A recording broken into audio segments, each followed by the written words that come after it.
Hop, let's go. Bonjour YouTube, j'espère que tu vas bien. Bienvenue pour cette rediffusion de live. Aujourd'hui, nous nous retrouvons pour le 23e épisode de notre let's play sur, sur Julien Fontanier, sur cours de japonais. Nous allons apprendre, nous allons étudier. Bon, j'avoue, je me suis pris très tardivement pour ce cours-là. J'ai oublié de demander à Julien quel cours il fallait regarder ce soir. Donc, je vais récupérer le plan du cours de Julien. Je regarde où est-ce qu'on s'est arrêté dans les vocabulaires et dans les cours de grammaire, et je prends le cours de chaque catégorie qui suit. Donc du coup, ce soir, nous allons étudier les prénoms, les préfixes démonstratifs, et en cours de vocabulaire, les unités de mesure. Bien, mesdames et messieurs, nous partons pour ce nouveau live. Merci beaucoup à Showy Shy qui a resub pour ces 2 mois, ainsi qu'à Anonymous, quelqu'un d'anonyme qui a offert un sub. Merci beaucoup. Vous n'êtes pas obligé de faire des subs ou de participer financièrement durant les lives de japonais parce que je suis très focus sur le cours. Du coup, je pourrais pas vous remercier en temps réel. Donc, scène de japonais, nous sommes juste ici. Et donc, nous partons du coup pour les préfixes démonstratifs, cours de 22 minutes. Et comme j'ai dit ensuite, les unités de mesure, cours de vocabulaire. J'ai pas entendu dans le chat. Est-ce que vous êtes prêts? J'ai pas entendu les hi. Les hi. Il me faudra les hi. C'est bon. Génémo, j'ai vu ton hi dans le chat. Alors, du coup, nous partons pour ce nouveau cours de japonais. Nous allons devoir. C'est top le son parce que je rappelle que les vidéos YouTube sont un peu plus faibles que ma voix. Let's go.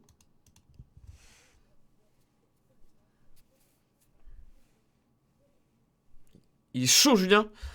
Ah merde, attendez. Il n'y a pas le son en fait, je viens de capter. J'ai oublié de mettre le son, je crois. Bonjour à toutes et à C'est tous, bon, le prenez son est là. place, commençons ensemble ce nouveau cours de japonais. Petite erreur de direct, ce sont des choses qui arrivent.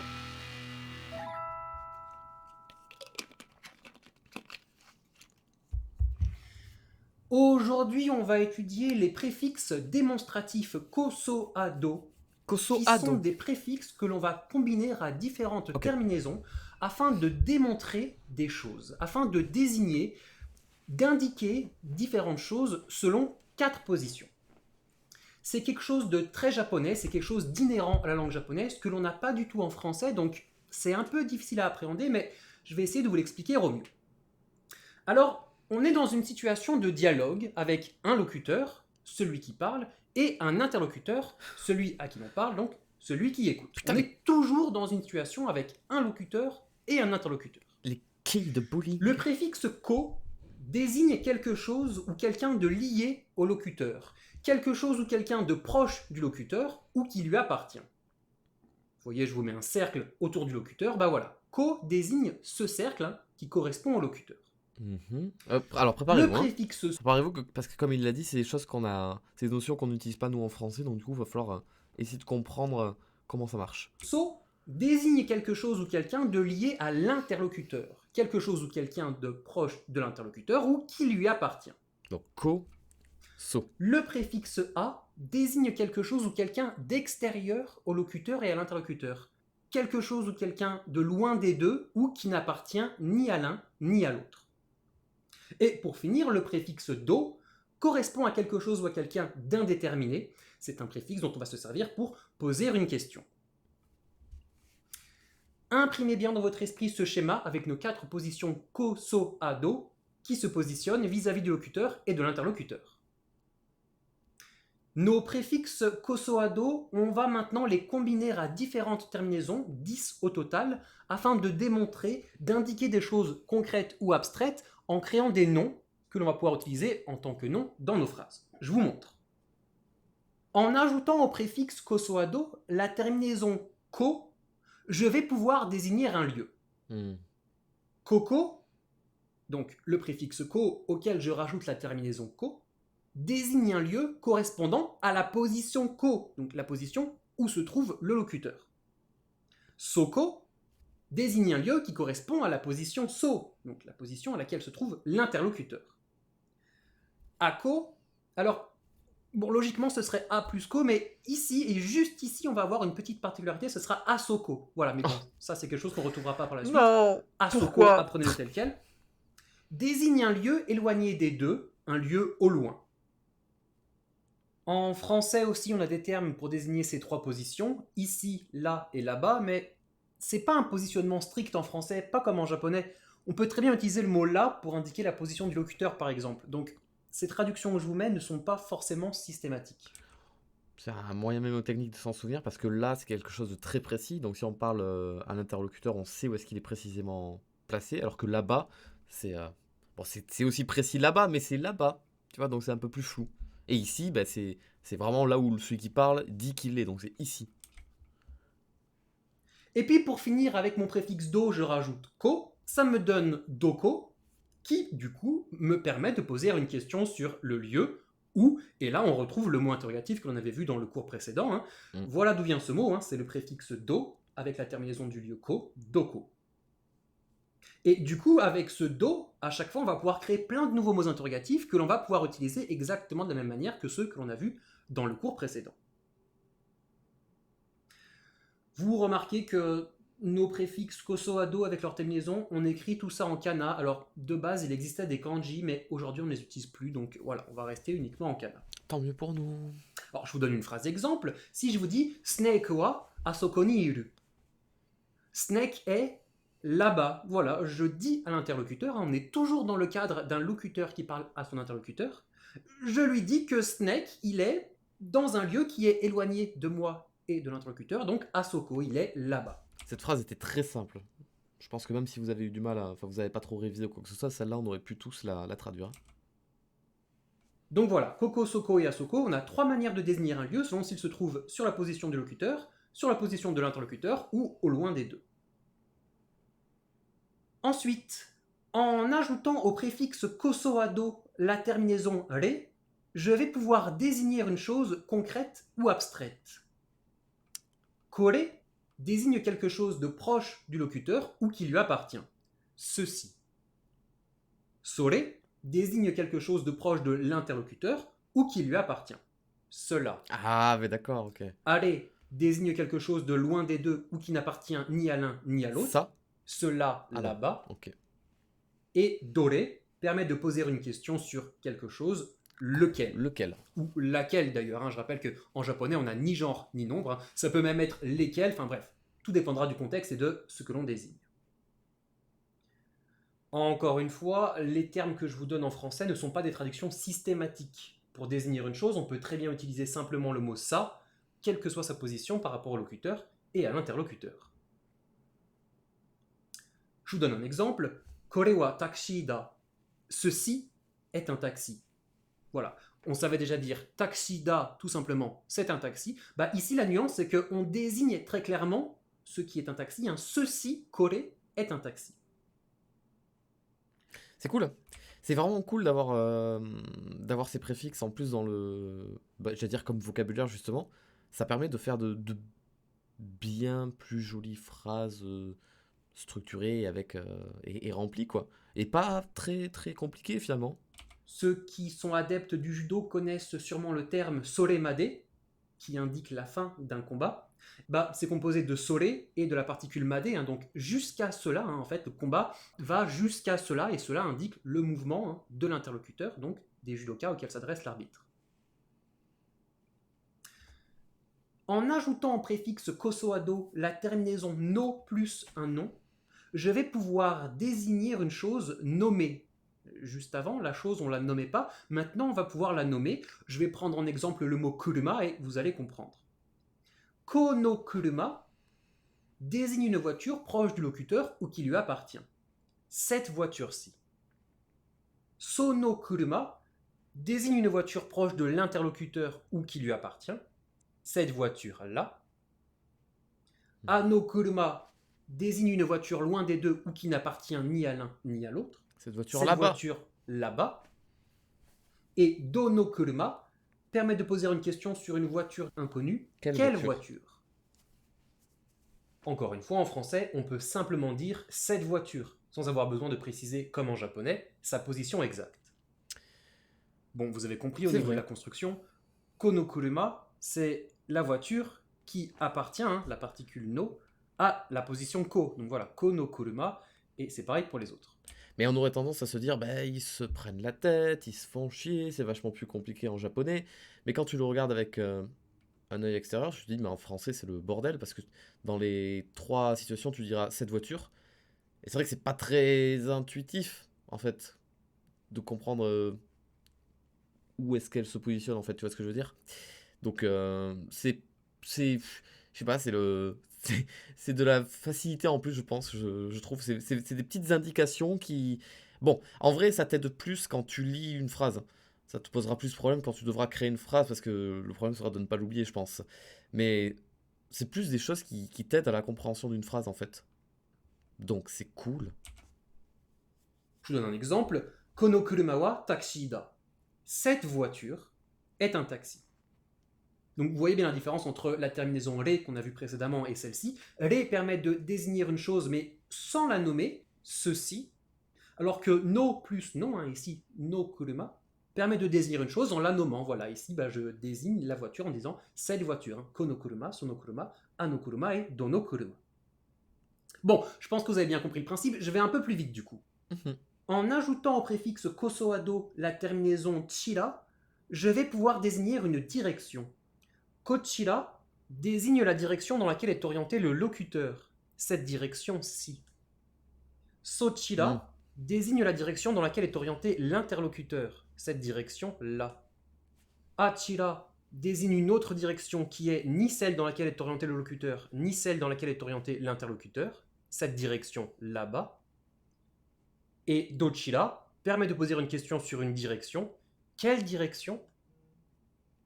Je vous donne un exemple. Watashi wa sochirae ikuyo. Je vais dans cette direction-là. Et vous voyez bien ici, vu qu'il s'agit d'une direction que j'indique, j'utilise la particule e qui, je vous le rappelle, permet d'indiquer une direction.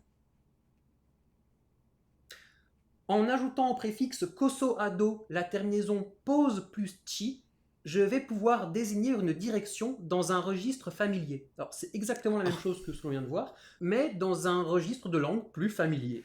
Kochi, sochi, achi direction. et dochi. Cela. Je vous reprends le même exemple. Watashi wa sochi e ikuyo. Je vais dans cette direction-là. Voilà, je vous l'écris avec le ste pour signifier que voilà, on est dans un registre de langue un peu plus familier. C'est exactement C'est la même l'abréviation, quoi, on va dire, quoi. En ajoutant au préfixe kosoado la marrant, terminaison parce que même le canal lui-même est visuellement, d'accord, c'est moi qui fais la réflexion, il est abrégé, genre on lui a enlevé 2 traits et on a gardé que le bas. C'est rigolo. Mais on s'en tiendra, nous, à la version polie. Signifier que ouais, on est dans un registre de langue un peu plus familier. C'est exactement la même chose. En ajoutant au préfixe kosoado la terminaison nata, je vais pouvoir désigner une personne. Alors, ici, bon, konata, sonata, anata, donata, l'utilisation est devenue obsolète. En fait, l'évolution de la langue a fait que ces mots ne sont plus utilisés tels qu'ils devraient l'être, logiquement, si on suit la règle. Je reviendrai plus tard dessus, mais bon, konata, sonata, je vous les mets en gris, on les oublie.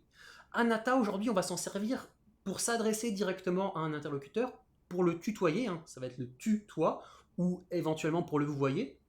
Et donata, bon lui, pour le coup, on va vraiment bien s'en servir, permet de poser une question sur une personne qui c'est une version plus polie de dare. Je vous avais dit qu'on allait voir des versions plus polies de dare. Bah voilà, donata en est une.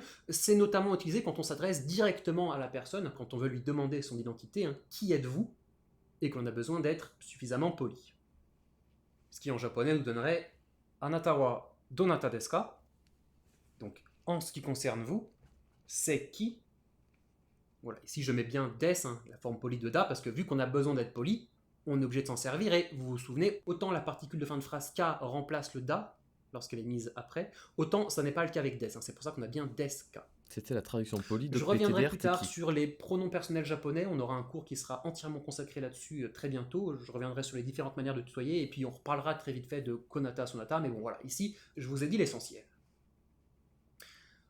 En ajoutant au préfixe koso-ado la terminaison itsu, je vais pouvoir désigner une personne de manière familière, de manière vulgaire, limite méprisante. Koitsu, soitsu, aitsu, c'est pour dire ce type, on peut dire ce type-ci, ce type-là, ce type là-bas, ce sont les trois positions. Et puis doitsu, quel type? Voilà, c'est une manière de parler qui est familière, limite vraiment vulgaire, qui va surtout être utilisée par les hommes au Japon. Je vous donne un exemple. Aitsu wa bakada. Ce type là-bas est un idiot. On n'a pas prévu de parler aussi vulgairement, nous, pour l'instant. Ça y est. Ça y est, il commence à nous dire des... Comment on dit des gros mots en japonais, c'est fantastique. C'était le cours que j'attendais depuis le début. En ajoutant au préfixe kosoado la terminaison na plus non, je vais pouvoir désigner un genre de choses nommées. Encore une fois, je reprends un exemple avec kuruma. Konna kuruma, sonna kuruma, anna kuruma, c'est ce genre de voiture. Si, ce genre de voiture-là, ce genre de voiture là-bas. Et donna kuruma, quel genre de voiture? Je vous donne un exemple. Taxi wa konna kuruma da. Les taxis sont ce genre de voiture-ci. Voilà, je suis en train de désigner une voiture en indiquant que c'est ce genre de voiture-ci que sont les taxis. Ça commence à faire beaucoup, hein. Jusqu'ici, tous les mots que l'on a créés avec nos préfixes kosoado et leur terminaison étaient des noms, et à partir de maintenant, on va créer des adverbes. En ajoutant au préfixe kosoado la terminaison na plus ni, je vais pouvoir Nani. désigner le degré auquel sont faites les choses. Nani. Konnani, sonnani, annani, à ce point-ci, à ce point-là, à ce point là-bas. Donc, bien entendu, on a besoin d'un contexte qui explicite le degré auquel sont faites les choses. Et donnani, à quel point? Alors, on va bien sûr utiliser ceci comme des adverbes de degré. Hein, on avait déjà vu comme phrase d'exemple avec un adverbe de degré. Snake wa totemo yukuri hanasu. Snake parle très lentement. Et ben, on peut dire Snake wa konnani yukuri hanasu. Snake parle lentement à ce point. Hein, donc, j'indique le degré de lenteur de la parole de Snake. Plus tard, quand on verra les adjectifs, on pourra bien sûr utiliser nos adverbes de degré sur les adjectifs. Hein. Grand deviendra grand à ce point. Et puis, on peut aussi les utiliser comme des adverbes de quantité. Hein. On avait vu comme phrase Otakon wa manga o takusan yomu. Otakon lit beaucoup de mangas. Et bien, ici, on peut dire Otakon wa manga o konnani yomu. Otakon lit des mangas à ce point, en indiquant ici la quantité de mangas que lit Otakon. En mettant un allongement sur les préfixes kosoado, vous allez comprendre, je vais pouvoir désigner une manière.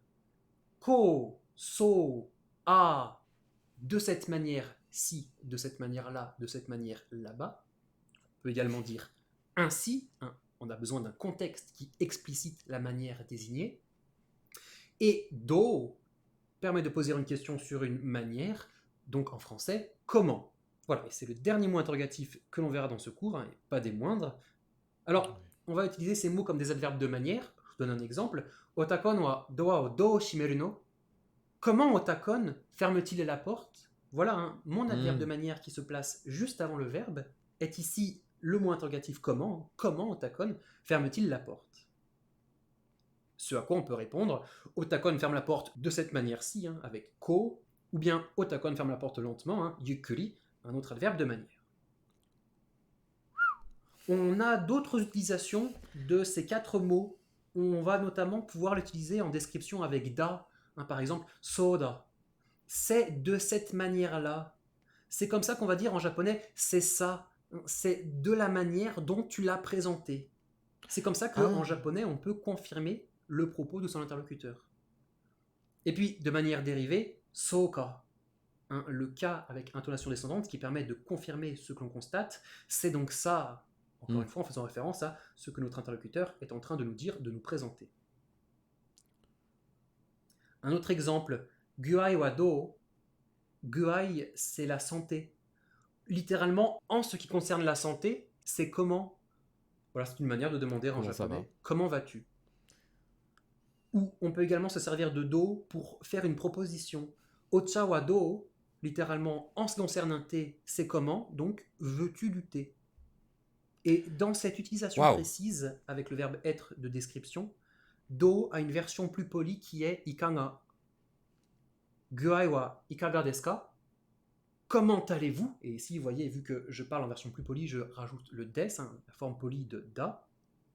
Et ocha wa ikaga desu ka? Voulez-vous du thé?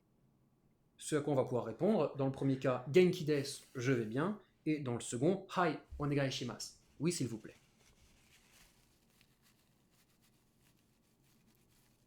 Ok. C'est chaud, c'est chaud. Ah bah alors là, vous avez un magnifique screen à faire. Parce que là, vous avez tout résumé.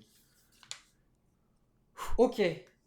Maintenant que tout ça a été vu en détail, je vais vous donner quelques précisions d'utilisation sur tous ces nouveaux mots. Tout d'abord, sachez qu'il existe des formulations synonymes, notamment sur le groupe konna kuruma, qui sont konoyo na kuruma et koyu kuruma, avec les équivalents sur le so à do, et sur le groupe konnani, qui est konoyoni. Ces formulations synonymes sont composées de plusieurs mots attachés, mais bon, voilà, je vous les mentionne très brièvement. Si jamais vous les croisez, sachez que ça a le même sens. Par ailleurs, le groupe kochira peut être utilisé comme une version polie du groupe koko, qui permet de désigner un lieu, du groupe kore, qui permet de désigner des choses, et peut même permettre de désigner une personne, encore une fois, de manière polie. Donc, quand on veut être poli et que l'on désigne un lieu, à la place de koko, on peut dire kochira. Pareil pour une chose, à la place de kore, on peut dire kochira. Et donc, ça marche pareil avec sochira, hachira et dochira. Et puis, quand on veut désigner une personne, kochira, sochira, hachira, pour dire cette personne-ci, cette personne-là, cette personne là-bas. Et du coup, dochira, qui ici signifie quelle personne, donc encore une fois, qui. Ah ouais, d'accord, putain, et Ce on qui arrive nous à donne pas une se troisième mélanger. manière de poser la question qui. On avait déjà dare et donata. Bah, on a également dochira. Coachella. On va même dire dochira Dochira. sama. Alors, qu'est-ce que c'est que ce sama? Pour l'instant, je vous explique pas, on verra ça très bientôt. Mais voilà, on a trois manières de poser une question sur une personne, et ces deux ici, qui sont polis, vont surtout être utilisés lorsque l'on s'adresse directement à une personne et que l'on a besoin d'avoir un certain niveau de langage. Ouf. Ensuite, en général, dans un choix, lorsque l'on demande à son interlocuteur de choisir un élément parmi deux, on va le désigner avec dochira, ou dochi dans un registre plus familier. Et quand on va demander de choisir un élément parmi trois ou plus, on va le désigner par dore. Je vous donne un exemple. Dans le premier cas, que bois-tu entre du vin et de la bière? Anata wa wine to biru no dochi o nomu? Ici, c'est soit l'un, soit l'autre. On utilise dochi, ça s'apparente un peu à une direction, l'un ou l'autre. Et dans le second cas, que bois-tu entre du vin, de la bière et du whisky? Anata wa wine to biru to whisky no dore o nomu? Et ici, vu qu'on est dans un choix avec trois membres ou plus, on utilise bien dore. Faut pas l'oublier ça. Vous voyez la formulation en japonais, c'est wine to biru to whisky no dore. C'est lequel de mon groupe qui est du vin, de la bière et du whisky. C'est comme ça que l'on demande de choisir entre plusieurs éléments d'une liste. Bien entendu, on peut aussi désigner l'élément inconnu par dono o sake, quel alcool, ou même nani, quoi. Mais voilà, si on désire désigner l'élément sans le nommer, on utilise, selon ces deux cas de figure, dochi ou dore. Et puis, si je veux demander de choisir, mais pas en dressant une liste, en englobant différents éléments dans un même tout, que bois-tu parmi ces alcools? Anata wa kono osake no naka de dore o nomu? Voilà, j'utilise kono osake no naka de, l'intérieur de ces alcools, entre ces alcools, parmi ces alcools. Ok, tous les mots interrogatifs en do que l'on a... Et je vous vois, ceux qui paniquent dans le chat, je vous vois. Vous inquiétez pas, moi aussi je panique intérieurement, mais je vous le montre pas. Dans ce cours, marche avec plus Je suis d'accord, go rester poli, c'est plus simple. K, plus mots et plus des mots. Vous savez, c'est ce qu'on avait vu dans le cours précédent sur poser une question en japonais pour créer des nouveaux mots à utiliser dans nos phrases. Même si, vous verrez, le plus K est pas évident à placer dans une phrase, en japonais comme en français d'ailleurs. Mais là-dessus, je vous donnerai des exemples dans les exercices, parce que je vous rappelle que les exercices sont aussi là pour illustrer ce dont on parle dans le cours. Ensuite, on peut avoir une utilisation un peu différente de ces kosoado. Ko peut aussi correspondre au locuteur et à l'interlocuteur quand ils sont ensemble en un même lieu. Voilà, ils sont dans le même cercle, ils forment un groupe désigné par ko. Logique. Et à ce moment-là, so désigne un endroit extérieur au cercle dans lequel sont le locuteur et l'interlocuteur, qui se trouve à moyenne distance d'eux. Et a désigne un endroit extérieur au cercle dans lequel se trouve le locuteur et l'interlocuteur, qui se trouve à grande distance d'eux. Voilà, ça c'est une autre manière de placer les choses dans l'espace quand le locuteur et l'interlocuteur sont considérés dans un même cercle. Et puis pour finir, Le préfixe so, et donc toutes ces versions avec toutes les terminaisons que l'on a vues aujourd'hui, peut également être utilisé pour répéter un mot déjà mentionné dans une phrase précédente. Donc ici, il ne s'agit plus d'indiquer la position de l'interlocuteur. Je vous montre. Watashi wa terebi o kau. J'achète une télévision. Sore de eiga o miru. Avec ça, je regarderai un film. Ici, sore désigne une chose, la télévision. Et vu que ça répète le mot qui est mentionné dans la phrase précédente, on utilise so, sore. Un autre exemple. Watashi wa gakko ni iku. Je vais à l'école. Soko de kanji o narau. Là, j'apprendrai des kanji. Ici encore, soko désigne un lieu qui est répété de la phrase précédente, gakko, l'école. Et du coup, voilà, j'utilise le so pour répéter ce mot dans ma nouvelle phrase. Ça, c'est une autre utilisation du so.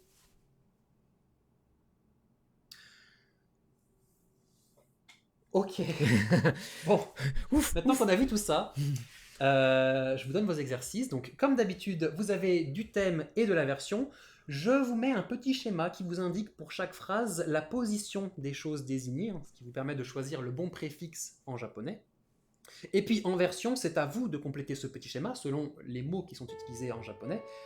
Et puis, je vous mets notamment un bon paquet de questions partielles parce qu'on a vu dans ce cours plein de nouveaux mots interrogatifs très importants à utiliser.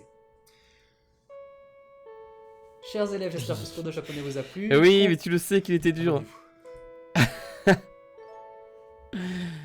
Ouais, et ben écoutez, c'était... J'ai pas fait le malin là sur ce cours cette fois-ci. Oh, le cours n'est pas encore disponible. J'ai pas fait le malin. Il y a énormément de notions à bien voir et bien apprendre là. Il y a un moment avec un gros screen. Bref, waouh. Bon, mais vers la fin, non, enfin, c'est pas difficile, c'est pas compliqué, mais c'est encore une fois juste savoir que ça existe.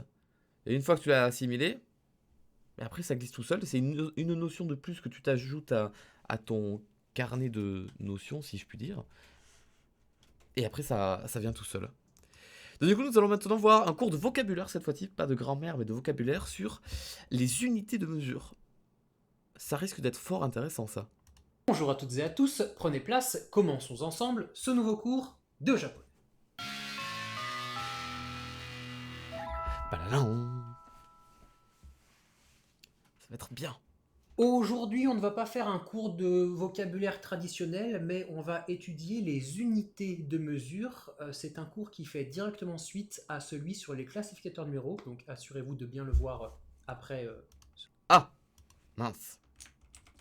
Les Bonjour à tous. classificateurs numéros, c'est un cours qu'on n'a pas encore vu, qui est justement celui-là, mais qu'on n'a pas encore vu. Donc, on ne peut pas regarder les unités de mesure si on n'a pas vu celui-là. Zut, et bien du coup, go regarder. Pas de cours de vocabulaire aujourd'hui, malheureusement. On aura le cours de vocabulaire la semaine prochaine. On va apprendre les classificateurs numéros. Pardon, excusez-moi, c'est ma faute. Toutes et à tous, prenez place, commençons ensemble ce nouveau cours de japonais.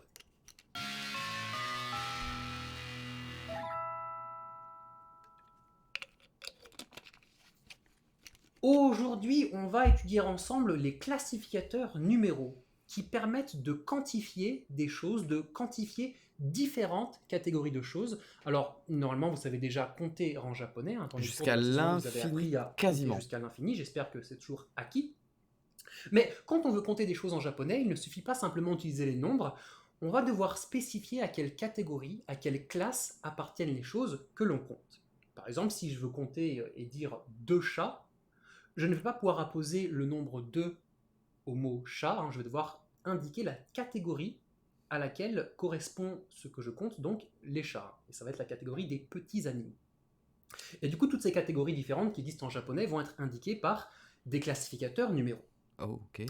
C'est quelque chose de très japonais, pour le coup on n'a pas du tout ça en français, mais vous allez voir, ça va bien se passer. Ça va bien se passer. Alors, je vais commencer par vous donner les principaux classificateurs numéros. Nin permet de classer les êtres humains. Vous connaissez, c'est le kanji de la personne. Hiki permet de classer les petits animaux. Oh, Par exemple, un chien, mais c'est trop mignon. Hiki, c'est trop chou. une souris, un poisson. Attention, ça ressemble au kanji de Yon, mais c'est pas le même kanji. Vous voyez, il manque quelque chose à droite. To permet de classer les gros animaux.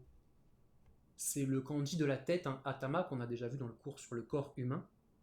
Et du coup, voilà, les gros animaux, donc par exemple une vache, un lion, un éléphant. Et quelle est la frontière en japonais entre les petits et les gros animaux? Alors, vous allez voir, c'est très kawaii, hein, c'est très mignon. Si vous pouvez porter dans vos bras un animal, alors c'est un petit animal. Et si vous ne pouvez pas porter dans vos bras, si vous ne pouvez pas faire un câlin à un animal, alors c'est un gros animal. Voilà, c'est comme ça que ça se passe en japonais. Oh, oh. De manière un peu plus terre à terre, si l'animal est plus grand qu'un être humain, on le considère comme un gros animal. Et cette différenciation en japonais des petits et des gros animaux, c'est quelque chose qui est très ancré en fait dans les esprits. Par exemple, dans Pokémon, quand les Pokémon sont dans leur stade de base, ils sont hiki, hein, ce sont des petits animaux, et quand ils évoluent, ils deviennent tout d'un coup, tôt, en fait, ils deviennent des gros animaux. Donc voilà, c'est en français, nous, c'est juste des animaux, quoi qu'il en soit, mais en japonais, on distingue vraiment les petits des gros animaux, et c'est pour ça qu'on a ici deux classificateurs numéraux. En vrai, c'est trop cool. Wa permet de classer les animaux ailés. D'ailleurs, vous reconnaissez peut-être, c'est le kanji de la plume. Et du coup, dedans, on va avoir les oiseaux et également les lapins. Ouais, alors pour le coup, là, je sais pas trop ce qu'ils ont fait. Peut-être que les deux oreilles des lapins sont apparentées à des ailes pour eux, je sais pas trop. Alors là, pour le coup, c'est pas moi, hein. Je décline absolument toute responsabilité. Il faut demander aux japonais. Si vous avez des amis japonais, c'est à eux qu'il faut demander des comptes. C'est donc pour ça que dans Super Mario Land 2, quand Mario il obtient la carotte, il a des oreilles de lapin sur sa casquette, mais ces oreilles de lapin lui permettent de voler. Ça fait et il vole comme ça. Donc, s'il faut, il a peut-être pas tort, Julien. Peut-être que les oreilles de lapin, considérées comme des ailes ou un truc comme ça. Waouh! Va falloir prendre une pelle et un petit peu creuser là, parce que ça, il a l'air d'avoir un sujet intéressant. Mai permet de classer les objets plats et fins, comme par exemple une feuille de papier, un CD ou une pizza. Ah! J'ai faim. Fin du live. Tout le monde va manger sa pizza. Hon permet de classer les objets longs et cylindriques, comme par exemple un crayon, une bouteille et, bon, je vais en décevoir certains, mais une baguette de pain. Alors attention, c'est le kanji du livre, hein, vous l'avez peut-être reconnu, mais ici voilà, on ne parle pas de livre, on parle d'objets longs et cylindriques. Mais par contre, on a satsu qui permet de classer les objets reliés, comme par exemple les livres, les cahiers ou les dictionnaires. Dai permet de classer les machines, les produits industriels ou les véhicules, par exemple un PC, un téléphone, une voiture. Hai permet de classer le contenu d'un verre, d'un bol ou d'une cuillère, hein, tout ce qui est contenu par un récipient. Par exemple, quand on dit j'ai bu 2 verres, on va utiliser ce classificateur numéral, ou par exemple quand on dit prenez 2 cuillères de tel médicament, encore une fois, on va utiliser hai. Et pour finir, ko permet de classer des choses de petite et de moyenne taille, de formes variées, et qui ne rentrent dans aucun autre classificateur numéral. Voilà, c'est ce qu'en français on va appeler un truc, hein, quelque chose qui est assez difficile à classer. Alors ça peut être par exemple une pomme, un morceau de sucre, ou même, je sais pas, une montre. Ah oui, c'est vachement large. Bon, bien sûr, il existe d'autres classificateurs numéraux, hein, mais bon, après, une fois que vous aurez compris comment ça marche, ça c'est du vocabulaire, hein, je vous laisserai ouvrir Wikipédia, et puis vous aurez une liste énorme avec plein de choses pour vous faire plaisir. D'accord. Vous remarquez que tous ces classificateurs numéraux s'utilisent en lecture sino-japonaise, et oui, c'est normal, parce qu'on va les combiner avec des nombres qui, eux également, s'utilisent en lecture sino-japonaise. Je vous mets un petit logo qui correspond à peu près à chaque classificateur numéral, et on garde tout ça à gauche de l'écran pour que vous ayez le vocabulaire pour la suite du cours. Alors, par exemple, si je parle de serviettes, et que je veux dire 2 serviettes, alors, les serviettes, dans quelle catégorie est-ce qu'elles vont rentrer? Bon, les serviettes, c'est un objet qui est plat et fin. Donc, ça va rentrer dans la catégorie maille. Et du coup, si je veux dire 2, en parlant de serviettes, je vais dire ni maille. Voilà, je mets le classificateur numéral après mon nombre. Et puis, si je veux dire 2 chats, qui appartiennent donc à la catégorie des petits animaux, je mets hiki après ni, ce qui me donne nihiki. On va à chaque fois mettre le classificateur numéral correspondant après le nombre qui permet de compter.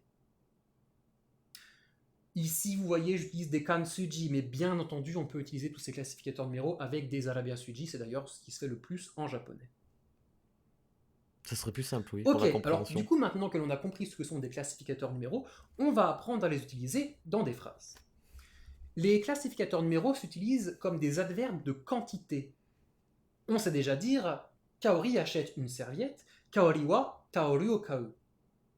une serviette ou des serviettes. Je vous rappelle qu'ici, on ne précise pas si c'est singulier ou pluriel. Mais si je veux dire Kaori achète 2 serviettes, voilà, ici je veux préciser le nombre de serviettes qu'elle achète. Je vais utiliser Nimai, donc 2 avec le bon classificateur numéral correspondant, que je vais mettre juste avant mon verbe comme un adverbe de quantité. Kaori wa taoru o nimai kau. Kaori achète 2 serviettes. Un autre exemple. Bon, je sais déjà dire, il y a un chat. Neko ga iru. Si je veux préciser, il y a 2 chats.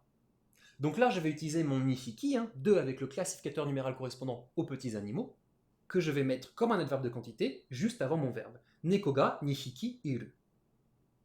Donc vous comprenez, systématiquement, je suis obligé de préciser la catégorie à laquelle appartiennent les choses que je compte. Je ne mets pas simplement le nombre, mais j'utilise le classificateur numéral correspondant. C'est dommage, ça Et du complique coup, un peu autant plus en le français, truc. on a 2 et 2, simplement le mot 2 qui est la même chose. Autant en japonais, c'est pas simplement 2, c'est nimai dans le premier cas, nishiki dans le second cas, et donc juste avec le nombre, on sait que ce que l'on est en train de compter fait partie, dans le premier cas, de la catégorie des objets plats et fins, et dans le second, des petits animaux. Ça pouvait pas être toujours hyper facile et hyper simplifié le japonais. Il fallait bien qu'à un moment ou à un autre, ça devienne légèrement plus compliqué. C'est une nuance supplémentaire qu'on a en japonais et pas en français. Vous vous en souvenez, les adverbes de quantité peuvent également déterminer des noms avec la particule no, ce qui permet de créer un paquet avec une idée de défini. Et c'est également possible ici avec les classificateurs numéraux. Kaori wa nimai no taoru o kau. Ici, le classificateur numéral détermine directement taoru, mon nom, avec la particule no. Kaori achète les 2 serviettes. Voilà, on est sur une idée de défini, les 2 serviettes. On suppose que ce sont 2 serviettes dont on connaissait déjà l'existence, donc c'est une nuance que l'on peut apporter en japonais. Dans le cas des chats, nishiki no neko ga iru. Il y a les 2 chats. Et du coup, voilà comment ça se passe dans une phrase. Alors, dans le premier cas, quand le classificateur numéral est utilisé juste avant le verbe, il ne peut s'appliquer qu'au COD ou au sujet du verbe, comme c'était le cas dans le premier et dans le deuxième exemple. Et dans le second cas, quand le classificateur numéral détermine le nom avec la particule no, là pour le coup, il peut s'appliquer à n'importe quel complément du verbe. Ça, c'est une petite nuance pour ceux qui veulent savoir jusqu'où on peut aller avec ces classificateurs numéraux. Ceci étant fait, on va maintenant apprendre à poser des questions avec nos classificateurs numéraux. Alors, vous avez compris, le classificateur numéral permet d'indiquer une quantité, donc on va apprendre à poser une question sur une quantité, en français, combien. Si je veux dire, combien y a-t-il d'oiseaux dans le ciel? Alors comment je vais faire? Je vais créer mon mot interrogatif en utilisant nani plus le classificateur numéral correspondant à ce que je veux dénombrer, ici les oiseaux, donc ça va être wa.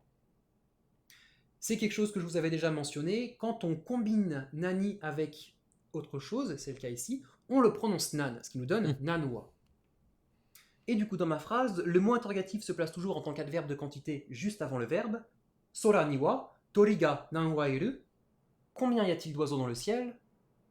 Ou bien, si je veux déterminer directement mon nom avec la particule no, Sora ni wa nanwa no tori ga iru, avec la nuance que ça apporte. Combien d'oiseaux y a-t-il dans le ciel?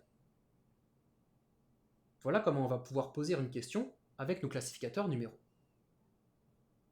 C'est cool. Bien entendu, ces nouveaux mots. C'est cool, je souris parce que je suis content, parce que je me rends compte que je suis pas largué quand je vois la phrase en japonais, je vois exactement comment elle est composée et la logique de la phrase, et ça me fait plaisir de me dire que ça va, je suis encore dans le truc, c'est cool. Mots interrogatifs que l'on va créer, combien, et qui sont différents selon les catégories de choses que l'on est en train de dénombrer, vont pouvoir se combiner avec les particules ka, mo et des mots pour créer, vous vous souvenez, les fameux nouveaux mots. Ici, ça nous donne nanwa ka, un certain nombre d'oiseaux, nanwa mo, tout nombre d'oiseaux, donc de nombreux oiseaux, et nanwa demo, n'importe quel nombre d'oiseaux. Encore une fois, je vous donnerai des exemples d'utilisation de tout ça dans les exercices. Alors, juste attention, quand on est sur une valeur négative absolue, il n'y a aucun oiseau dans le ciel, on ne va pas dire Sora ni wa tori ga nanwa mo inai, comme je vous ai appris à faire dans le cours sur poser une question en japonais, mais on va dire Sora ni wa tori ga ichi wa mo inai. Littéralement, il n'y a pas un seul oiseau dans le ciel. Voilà, on n'utilise pas nanwa, mais ichi wa mo inai. Et puis, alors, ça n'a rien à voir avec ce qu'on est en train de faire, mais si éventuellement on veut préciser qu'il y a 0 oiseau, on peut éventuellement dire 0 wa, en utilisant voilà, le kanji de 0 avec le classificateur numéral. Ensuite, sachez qu'il est possible de transformer un classificateur numéral en nombre ordinal. Hein, vous savez, le premier, le deuxième, le troisième. Je vous montre comment ça marche. Oui. Pour cela, on a Vas-y. besoin du suffixe purement japonais mais, alors qui est le kanji de l'œil, hein, que vous connaissez peut-être déjà, mais dont on va se servir ici pour transformer un classificateur numéral en nombre ordinal. Alors je vous montre. Santo correspond à 3, mais 3 gros animaux. Alors, on ne sait pas ce que c'est, mais c'est 3 dans la catégorie des gros animaux. Et si je rajoute mais après, Santo mais, ça correspond au troisième gros animal. Ouais. Ici, Bon, j'ai ça va. créé un nom que je ne peux donc pas utiliser en tant qu'adverbe de quantité, mais que je vais pouvoir utiliser pour déterminer un autre nom avec no. Par exemple, Santome no Uma, le troisième cheval. Dans une phrase, Migi kara Santome no Uma da, c'est le troisième cheval, Migi kara à partir de la droite, donc en français on va dire en partant de la droite. Et puis, on a une autre manière de créer des nombres ordinaux en japonais avec le préfixe sino-japonais dai, que l'on va mettre directement devant un nombre, sans classificateur numéral. Je vous montre. Dai-san, le troisième. Donc ici, voilà, je n'utilise pas de classificateur numéral, donc ça peut concerner n'importe quelle catégorie d'objets. Et je vais l'utiliser directement en déterminant un nom avec la particule no, Dai-san no Uma, le troisième cheval. Si je veux l'utiliser avec un mot sino-japonais, je vais le coller directement après, hein, pas besoin d'utiliser la particule no. Par exemple, Dainana Utsu, le septième univers, un terme que les amateurs de Dragon Ball Super reconnaîtront peut-être. Du coup, quelle est la différence entre les nombres ordinaux créés à partir du suffixe mais et ceux créés à partir du préfixe dai? Mais correspond à un nombre ordinal dans un ordre que l'on crée soi-même, en partant de ce que l'on veut, alors que dai indique un ordre officiel dans une liste clairement établie. Oh. Regardez, je prends une course de chevaux par exemple. Oui. Ici, vous voyez, chaque cheval a son numéro officiel. Ce cheval-ci, c'est le troisième cheval, c'est officiel. On dira donc Daisan no Uma. Mais si je veux désigner le troisième cheval en partant de la droite, c'est-à-dire ce cheval-là, je le nomme aussi le troisième cheval. Mais ici, j'ai créé Avec moi-même mais. mon propre ordre à partir d'un point de départ que j'ai choisi, la droite. Oh, c'est bien pensé ça. Santome no Uma, car le troisième n'est pas sa désignation officielle, c'est un nouvel ordre que je crée moi-même. Un ordre dont le point de départ peut être aussi bien spatial que temporel. C'est très bien pensé pour le coup ça. Et puis du coup, si on veut poser des questions avec tout ça, hein, le combientième, on va simplement remplacer le nom par nani, qui va d'ailleurs se prononcer nan, qui sera dans un mot composé. Et puis tout ça peut également être utilisé avec ka, mo, des mots, mais bon, voilà, ça je ne vais pas vous le répéter à chaque fois. Hein. Tous les mots interrogatifs peuvent s'utiliser avec ka, mo et des mots. Et encore une fois, vous avez des exemples dans les exercices.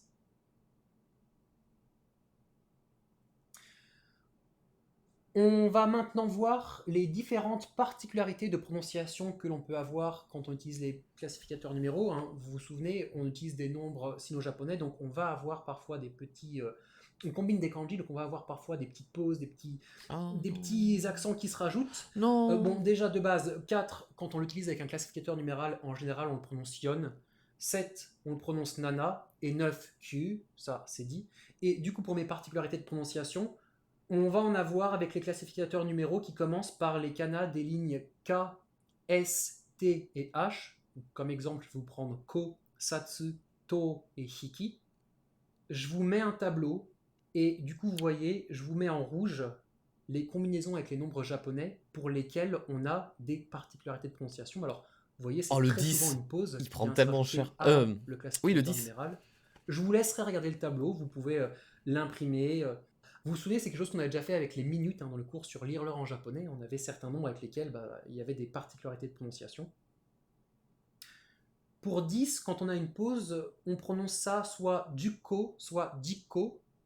Et puis, je vous rajoute éventuellement les classificateurs numéraux qui commencent par un kana en W, par exemple wa, qui éventuellement peuvent se prononcer samba, roppa, duppa ou jippa, et namba. Alors, en général, les Japonais ne le savent pas. Les Japonais prononcent ça sanwa, rokuwa, juwa et nanwa. Mais il semblerait que on puisse également les prononcer comme ça. Alors du coup, vous faites comme vous voulez. Mais voilà, même au Japon, il y a des règles qui ne sont pas forcément appliquées par tout le monde. Hein. Les gens ne connaissent pas forcément les règles officielles de prononciation. Oh, t'inquiète pas, en France aussi, les gens ils connaissent pas les règles officielles. Du coup, vous êtes libre de prononcer ça comme vous voulez. Et puis, dernière chose, quand on va compter des personnes, une personne, deux personnes, trois personnes, quatre personnes, cinq personnes, on va avoir une particularité de prononciation sur les deux premiers. En fait, on va lire tout ça en purement japonais. Ce sera hitori et futari. Et après, sanin, yonin, gonin. Après, on continue en sino-japonais. Attention, pour 4, c'est yonin. Voilà, ici aussi, on a une petite particularité de prononciation. C'est pas yonin. Mais... Et puis, tant qu'on est là-dedans, vous mettez D après, hitoride. Et en fait, en mettant la particule D du moyen, ça veut dire tout seul. Hein. Futaride A2, saninde A3. Ça vous permettra dans votre phrase d'indiquer le nombre de personnes avec lesquelles vous effectuez des actions.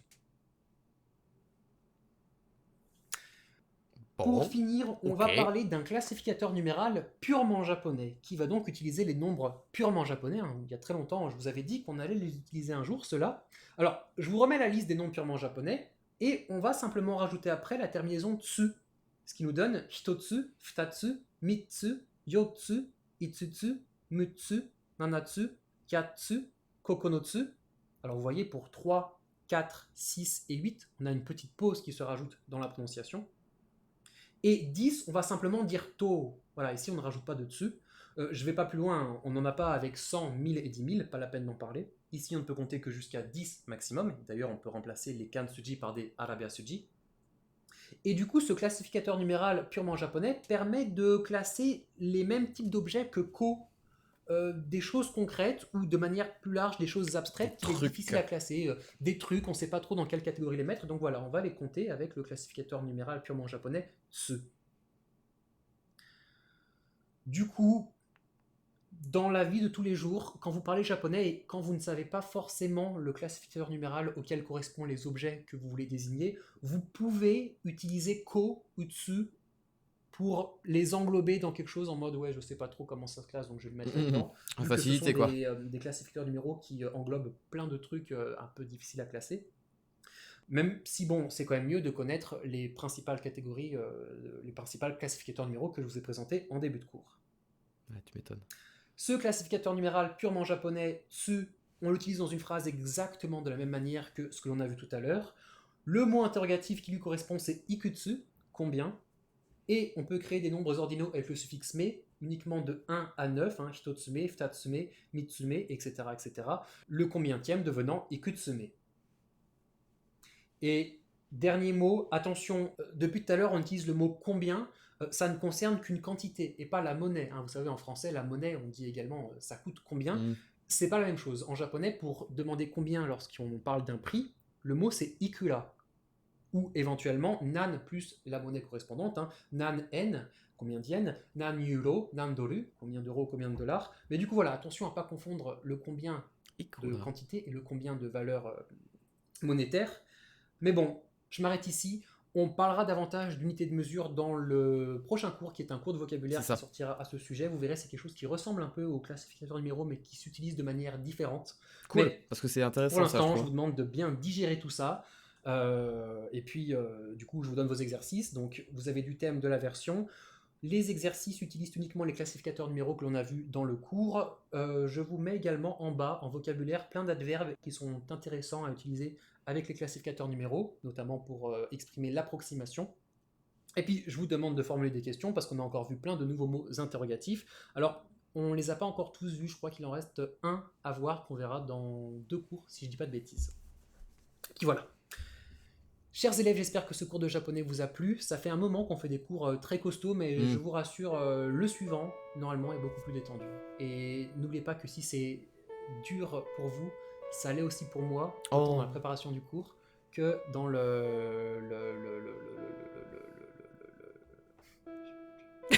Il a craqué. Il a craqué. Mais oui, il a raison.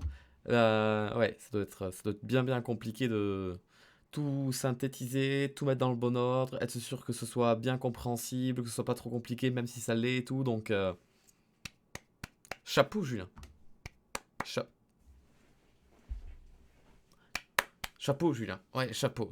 Tu fais un bon travail, tu fais un travail formidable et on t'en est toujours aussi reconnaissant. Donc, du coup, le cours de vocabulaire, finalement, ce sera pour la semaine prochaine. Oups. Mesdames et messieurs, donc, nous nous quittons là, du coup. Le cours de japonais d'aujourd'hui est terminé. 1h pile. Il est bientôt 21h. C'est parfait. On applaudit. Tout à fait, on applaudit. On va se quitter là, du coup. J'espère que ça vous aura plu. Rediffusion demain à 11h. Merci à ceux qui ont envoyé des bits. Merci Lilou Kitsune. Merci à Misato qui a offert un sub. Super Traken, Carissa pour ses 3 mois. Titou Magique, Carissa pour ses 5 mois. Namdak, Carissa pour ses 2 mois. Matou le tout, Carissa pour ses 2 mois. Showy Shy, je l'avais peut-être lu, non? Showy Shy, ça me dit quelque chose. Oui, j'avais peut-être lu tout ça, je pense. Bref. Merci à tous. Je vous fais de gros bisous et je vous dis à très bientôt. Bonne soirée à tout le monde. Il est 21h, ça va. Vous avez encore le temps avant d'aller dodo. Bonne soirée à tout le monde, à la prochaine. Bye bye. Tac, tac, tac.